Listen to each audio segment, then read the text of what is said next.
Welcome to Life Planning 101, brought to you by Kennedy Financial Services of Eastland. Tune in every Monday morning at 8:30 on KATX and KWBY, and again on Saturday morning at 9 on KATX and KWBY as Angela Robinson joins Terry Slavens to share important financial information to help you live life on purpose. Insurance, investments, estate and tax planning, and much more. All covered now on Life Planning 101. And welcome into Life Planning 101 on this marvelous wet Monday morning. Good morning, Angela. Good morning. We do have a wonderful topic today. This is always one of those topics it's tough for me to talk about because it's a very uncomfortable thing and it makes people uncomfortable when you do bring it up.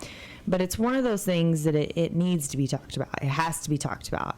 And the reason it has to be talked about is we've seen too many back-end issues because it's been avoided and it hasn't been. And what that is, usually when you have a husband and wife in a marriage, one of them takes over the finances. One of them makes all the primary decisions and does all of that. And the other one kind of just washes their hands clean of it. Well, when we first meet people, we say, we want both of you in this room at the same time.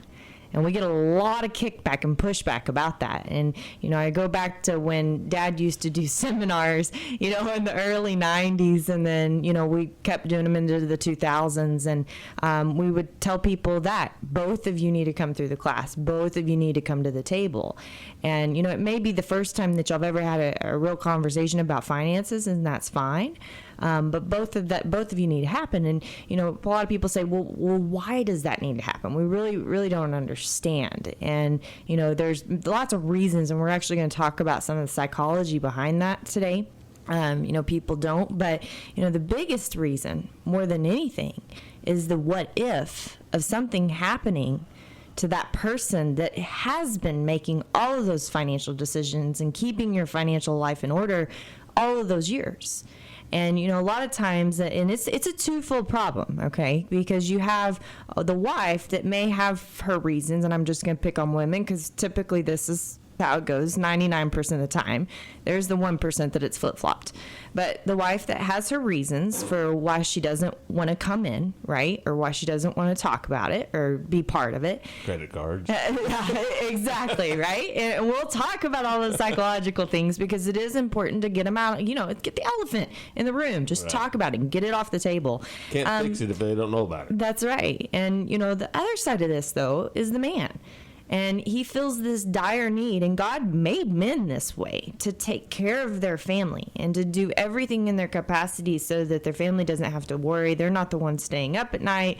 They're the ones taking care of their family financially, physically, emotionally, right? Right. And so they don't want to place that burden on their wife, especially if their wife is sitting there going, I don't want that to happen.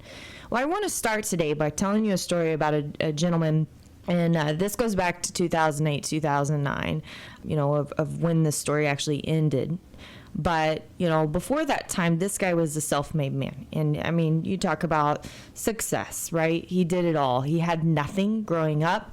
He started a business and just was great. And not only that, he was a loving father. He was a husband, great husband, a stand-up guy in the community, a God-fearing man that had his faith and was willing to do anything for anybody. And, a couple years before 2008, he had sold his business for about $3 million. And he was ready to retire, but he was going to do it on his own terms. Semi-retirement to him meant sell my business and go in and just buy a bunch of rental houses. Mm-hmm. And, this is going to be my retirement. Well, he paid about $450,000 in taxes when he sold his business. So there was ouch number one, right? So now we're at 2.5. Yeah, 2.5, right? And then he went in and bought all these rental houses. Well, it wasn't just a couple years after that, right before we hit that beautiful, I think it was Black Monday, right, in October. Of 2008, that he passed away, had a heart attack. Wasn't expected at all. And of course his wife, she's consumed by grief. She's never been a part of anything financial in their entire life. She didn't even keep the books for the business. There's, a lot of wives that at least do that. So they have, small understanding about things. She didn't do that. She didn't touch anything. She was a kept woman in the sense financially. Now, she raised the kids, Right. and she worked her tail off, making sure that everybody had their warm plate, and the house was great and everything else was going good. But, money, when it came to money, she knew she had her little budget, and that's what she stayed on, and that's what it was. Well, 2008, everybody knows what happens in 2008, right? It wasn't just a economic crisis that hit the markets or hit the housing. It hit everything, right? So unfortunately for them, and then about this time, he wasn't even really up and running. He had about 19 of the 34 houses that weren't rented. Okay, so here she is. She doesn't have the full amount of houses rented. And then on top of that, the value of those homes, remember what happened? Okay. Plummeted. Plummeted. Probably about 50% at that time because nobody could go get lending. Remember, the banks basically froze and said, Sure. We're not lending to anybody. So it wasn't like she could just go and sell anything right away. She couldn't afford to pay a property manager because she only had 19 of the 34 houses rented at the time, and he had been doing all that work and everything else. One of her children lived out of state. That was her son, by the way. Her daughter lived close to her, but her daughter, kind of like her, had not had much experience, and then her husband was busy running his business at the same time, so she really didn't have any family there to be able to help her without having to disrupt her son's life and get him to move back or whatever. And this wouldn't have happened in anyone's wildest dreams of what this went on. And consequently, what she ended up having to do was sell those houses at the bottom of the market. And get this is what she ended up with. Out of that $3 million that they retired successfully on, she had about $1.3 million left. So she went from, having about an income of $200,000-ish a year down to $65,000 annually. No life insurance. No life insurance. He had let all of it lapse because he was retired, didn't think he needed any of it, none of this. And was going to live forever. And was going to live forever, right? He had never sought advice from any advisor outside of his CPA, and that was it. And it was no fault of the CPA. His CPA doesn't look at all of this holistically, right? And he was probably on a need-to-know basis because that's how most of us work with our professionals. But, the worst part of this story, though, is that this isn't the only story. This is one of many stories.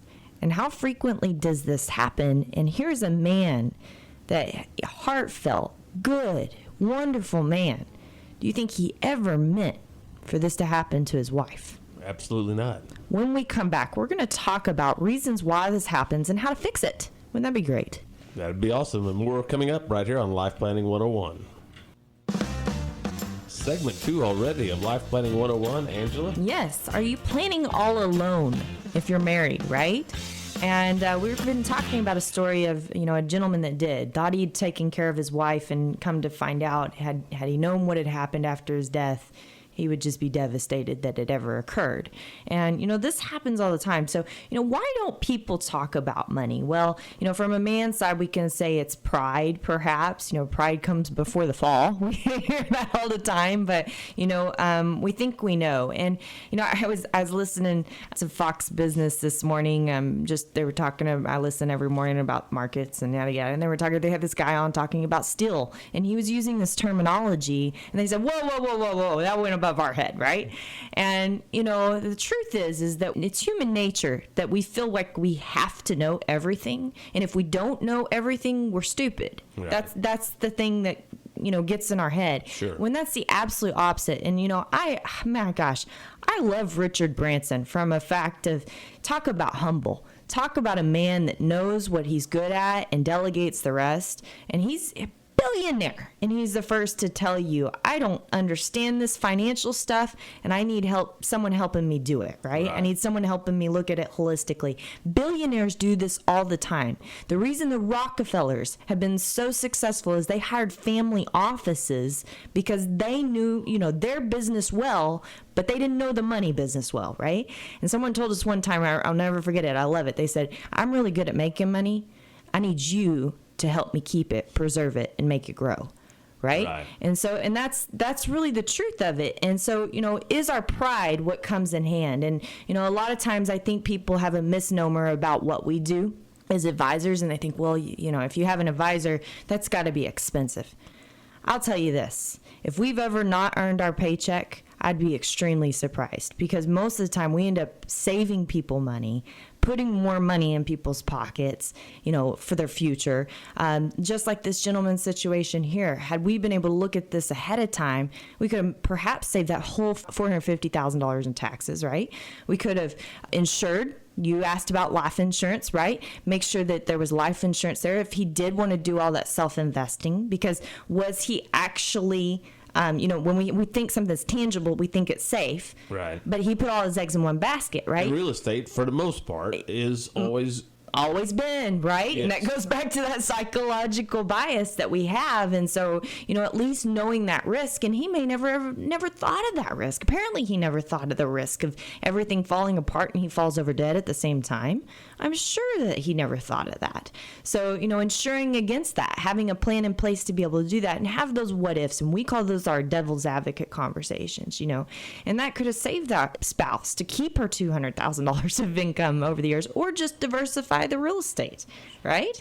And a lot of people think that I have to have something to do in retirement. If I sell this business, I'm gonna go dead. That's what they think. Or if I retire, I'm going to go dead, right? And that's not necessarily the truth if you can find a purpose after retirement. And we call ourselves a life planning firm for a reason, right? It's not just about the money. Not just financial planning. That's right. It's about the life and the money and how all of that corresponds together. Because at the end of the day, what's most important? Your pride or your family? Family. Absolutely, 100% of the time. What's most important? Making sure everybody's taken care of, or enough money at the table?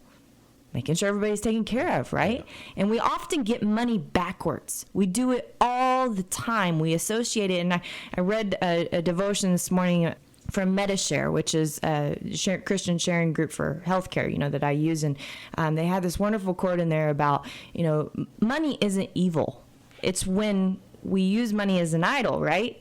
That becomes evil. And how many times do we do that without even knowing that we're doing it? Subconsciously, because we've let it take control of every bit of our being. We've let it take control of our decisions and what we think we have to do and what we think we need to do. And that doesn't make any sense whatsoever, because at the heart of the things, the truth is life is about love. It's about you and your family and your friends and what Jesus Christ brought us here to do, right? And so, being able to have money complement that and be a tool for that. And he gives some of us that money as a gift to be able to give and to share and to do more for other people. That's what it's all about. It's not about the opposite. So, reasons why I think people don't talk about money is obviously there's that man side, but what about the woman? Or the other spouse in particular situations, men in other particular situations. And I'll bring a story up and point. I met with a gentleman about a year ago, and one of the questions that we always ask to understand psychology behind the way a person thinks, because it helps us be a better coach with them about their money, is what was money like growing up? And for him, it was devastating. Bankruptcies, poverty, greed, fear, all of these things. He can't even talk about it. He can't even look at it because he becomes obsessed. He lets money become the root of all evil for himself, right? And the fact that he's willing to admit that is awesome. But guess what? He still comes to the table and he still gets on the same page with his wife, because it's about life, not about the finances. So if that's what's holding you back, you got it all backwards. You will become in control. Money will be in control if you don't learn how to control it, right? Right. And, what about the one that doesn't care? Everything's going to work out. Everything's going to be okay. I'm going to pick on doctors' wives for a minute, because we've ended up inevitably working with a lot of doctors over the years. And inevitably, we have a lot of widows that are doctors' wives. And sometimes we caught the disease early enough. Sometimes it could be treated. That's right. Sometimes we never caught it, right? And they believe that everything will work out just fine. Well, when they've never come to the table, they don't understand how to budget. They don't understand what it means to not have that person taking care of them. It's a life changer.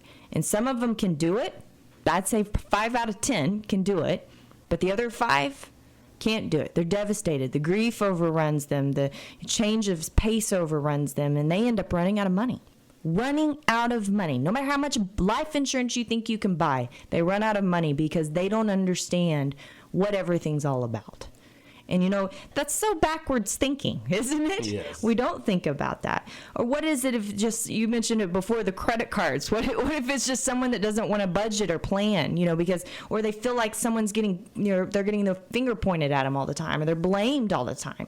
You know, well, that conversation needs to change entirely. Have a mediator in that conversation. Someone doesn't like to be told what to do. They don't come to the table for that reason. We've seen that. Someone doesn't feel involved.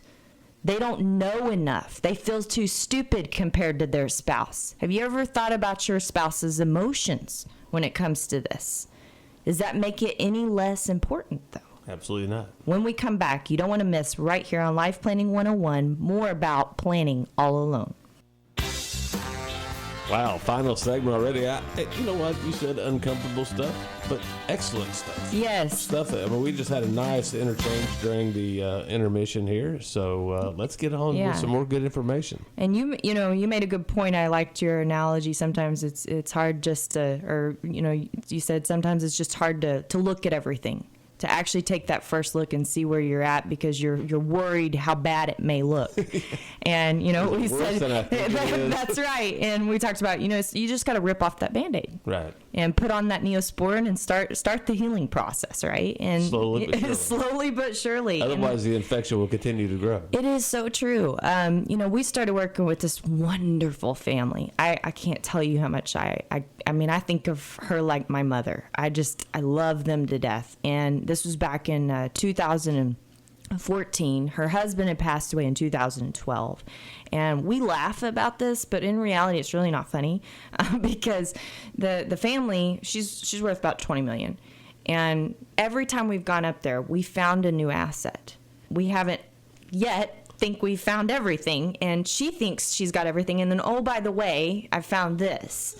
And because the husband took care of everything, and you know, they didn't, at $20 million net worth, they surely should have had a family office being able to take care of everything for them, but they weren't at that time, you know. And so it was absolutely a disaster, and they lost out on about $2 million of getting that outside their estate, which at a cost of 40% would have been about $800,000 in taxes, just because they didn't have that holistic view. You know, he was trying to do it yourself, just read different things and put things together. And it was no fault to him. He's a successful guy, smart guy. She's smart as a whip. She'll tell you, oh, I don't think I understand, but then she'll start saying things like cruts and idiots and crats and clats and all these different things, right? So she knows what she's talking about. She's very, very smart. And so, you know, I think it's interesting that sometimes we don't give credit to that other spouse for their ability, even though we're trying to protect them. We actually do the opposite for them. We hinder them. And I think of how much better this could have been if we would have backed that train up another 10 years before that. And we wouldn't be trying to fight the estate tax issue today. We wouldn't be in a place that we're having to maneuver so much. And she would just be living fancy free, enjoying life instead of having to stress about where's that other asset, or how are we going to get that done, or I have to drive to Oklahoma for this and get this probated and da-da-da. I mean, there's just so much going on. And it's just simply because things weren't organized and put together. And you said it, Terry. Business owners are busy. They're busy. You know, Richard Branson. Do you think he's busy? He's a billionaire. Okay, he runs how many companies? How does he do that? Right. Has anybody ever thought about how he actually does that? There's only one way you can do that. Delegate, right? And he delegates to people he trusts. And he actually, there was a quote he said, I was reading about this morning, that's why it's on top of my mind. But a quote he said about the fact that I delegate, I trust but verify. You know, so he's actually still managing, but in a sense that he's trusting, he's understanding, and then he verifies the information. Well, why shouldn't we be doing that in our lives? I mean, isn't that what we kind of aspire to do, is be as successful as we can? Sure. Shouldn't we follow in the steps of other successful people? But instead, we try to hoard everything and do everything for ourselves, and even if it's keeping it from just our spouse. And what happens when that happens? And a lot of times, another thing I get kicked back on is people say, well, and this is, I hate to even say this on the radio show, but I will say it. When we were meeting with a husband and wife, and we know one of them is that way, that they've kind of hoarded everything and they aren't going to let their wife make decisions or spouse make decisions. And we've done this. We actually say to one of them, okay, you're dead now. You can't talk. Now I'm talking to you, the other spouse. What happens when he dies? What are you going to do? Ouch. Ouch. Right? Ouch. And then it gets real. It gets real quick. And thank God it gets real quick before it actually happens, right? So, who are you going to trust? And a lot of times they'll say the answer is going to be my kids. I'll call my kids. Okay, well, let's go back to Miss Jones's situation we talked about at the beginning of this radio show. Where were her kids? What were they doing? Are your kids busy? Do they have their own lives? Are they trying to make their own success? Out of state. Yeah. Did they know everything about your situation? Just like this lady here that her husband passed away in 2012, and 6 years later, we're still looking for assets. You think your kids know exactly what's going on with your life and how to manage it? Probably not. Probably not. Come together, it's your option. Come together before the storm or after the storm. It's going to happen. And which do you want? I spent 2 weeks ago, I actually went up to a family's house we've been working with since 2002. Heartbreaking. He has Alzheimer's. She has Parkinson's onset of dementia. We're trying to organize everything right now so that the kids don't have to do a dang thing. Putting everything where it needs to be before it happens. And they're doing an outstanding thing for their children and for each other by doing that. But you know how many years we've been trying to get them to do this? Lots. Yeah, since 2002. Why wait till it's too late? Well, it's the old saying that we hear it all the time. People don't plan to fail. They just fail to plan. Absolutely. Absolutely. Don't wait any longer. It's not worth it, right? Make sure you answer our Twitter poll this week at KFS Life Planning. Do you need a second opinion when it comes to your money, retirement, or life plan? Angela, tell us again about your contact information. Yes, so you can definitely subscribe to our newsletter, www.kennedy-financial.com, and you're going to get a weekly article. And by the way, last week was actually our 10th year anniversary for publishing articles. 10 years. 10 years of publishing articles. And that takes a lot of dedication, a lot of work, as doing this show does. Yes. And you do it for your clients. And, that's absolutely. And even your non-clients. That's right. We've always prided ourselves on education. We believe in it. We believe that people need to make informed decisions. And we try to share that with the world, We do on the World Wide Web, right? That's right. That's right. So, make sure you go on there. We've got all of that archived on our website at kennedy-financial.com. 10 years worth of information. Don't miss it. Have a great week. Again, right here from Kennedy Financial Services. God bless everyone, and God bless America. Thank you for joining us for Life Planning 101, brought to you by Kennedy Financial Services of Eastland. Tune in every Monday morning at 8:30 on KATX and KWBY, and again on Saturday morning at 9 o'clock on KATX and KWBY for more Life Planning 101. Advisory services offered through Smart Money Group, LLC, a registered investment advisor. Securities offered through Calton & Associates, Incorporated, member FINRA SIPC. Kennedy Financial Services, Incorporated is an independent of Calton & Associates, Incorporated and Smart Money Group, LLC.